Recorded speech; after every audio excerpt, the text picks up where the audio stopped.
আমার ছেলের বয়স এখন 7 বছর। ছেলেকে নিয়ে প্রচুর দুশ্চিন্তায় থাকি।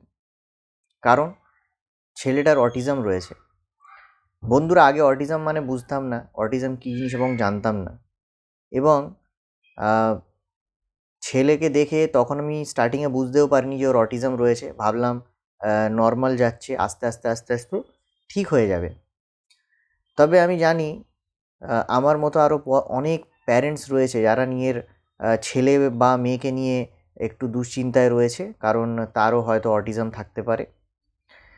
অটিজম নিয়ে এতটাই দুশ্চিন্তায় আছি কারণ কোনো স্কুল অ্যাডমিশন দিতে চাইছে না। যেই স্কুলে পড়তো তারাও রাখতে চায় না, তারাও বার করে দিয়েছে স্কুল থেকে। এবং তারা বারে বারে একই কথা বলছে যে আপনি আপনার ছেলেকে কোনো স্পেশাল স্কুলে পড়ান, কারণ আপনার ছেলের কিছু স্পেশাল নিডস রয়েছে, ওইটা আমাদের স্কুলে পরিপূর্ণ হচ্ছে না। তবে আমি স্পেশাল স্কুলে দিতে চাই না, কারণ আমার ছেলে কপি অন্য ছেলেদের কপি করে প্রচণ্ড বেশি। তা আমি ভাবলাম যদি কোনো স্পেশাল স্কুলে দিই, ওইখানে তো সমস্ত বাচ্চারা অটিস্টিকই থাকবে, তাহলে ওদের দেখে দেখে তো ওইটাকেই কপি করবে। তাই জন্য আমি স্পেশাল স্কুলে দিতে চাইছিলাম না, কিন্তু এখন খুবই দুশ্চিন্তায় পড়ে গেছি কারণ কোনো স্কুল ওকে রাখতে চাইছে না। তবে বন্ধুরা, ইদানিং আমি একটা অটিস্টিক লার্নিং সেন্টার গেছিলাম।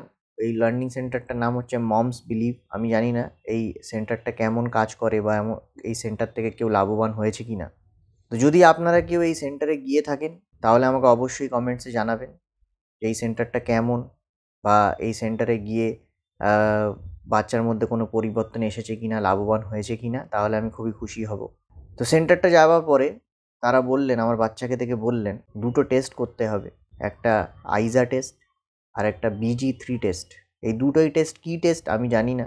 আমি জিজ্ঞেস করতে উনি রাফলি বললেন যে এই টেস্টটা দিয়ে আমরা জানতে পারবো যে আপনার ছেলের বয়স তো 7 বছর, কিন্তু ওর মেন্টাল ডেভেলপমেন্ট, মেন্টাল বিহেভিয়ার বা ফিজিক্যাল ডেভেলপমেন্ট বা স্পিকিং, সোশ্যাল বিহেভিয়ার্স, এইগুলো কতটা বছরের বাচ্চার মতো, মানে কতটাও পিছিয়ে রয়েছে। তো ওই টেস্ট দিয়ে ওরা এইটাই বার করতে চাইছে যে কতটা পিছিয়ে রয়েছে। এবং তারা বলল সেই হিসাবেই আমরা ফার্দার থেরাপিগুলো কন্ডাক্ট করব। তবে কি হবে, এই যে গ্যাপটা রয়েছে, এই গ্যাপটা কভার করতে পারবে, যে এতটা পিছিয়ে রয়েছে ওটাকে, গ্যাপটাকে কভার করবে। তো আপাতত আমাকে বলল এই দুটো টেস্ট করাতে হবে। তবে তারা আমাকে দুটো থেরাপি রেকমেন্ড করলো। একটা বলল স্পিচ থেরাপি, কারণ ছেলে প্রচণ্ড কথা কপি করে, অন্যরা যা বলে সেইগুলোকে কপি করতে থাকে, তার উত্তর দেয় না। আর সেকেন্ডলি বলল অকুপেশনাল ট্রেনিং দিতে হবে। আমি জানি না এটাতে কী হয়, তবে আমি খুবই টেনসড আছি ছেলেকে নিয়ে। আমি এগুলো করাবো, দেখি কী ফলাফল পাই।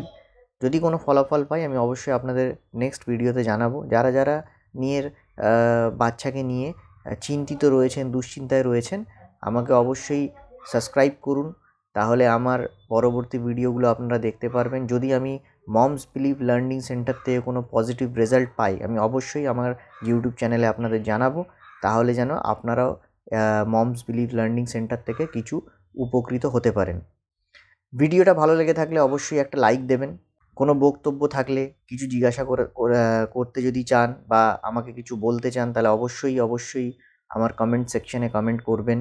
আমাকে সাবস্ক্রাইব করুন, আমার পাশে থাকুন, যেন আমি আরও বেশি এই ধরনের ইনফরমেটিভ ভিডিওসগুলো আপনাদের কাছে তুলে আনতে পারি। ধন্যবাদ ভিডিওটা দেখার জন্য।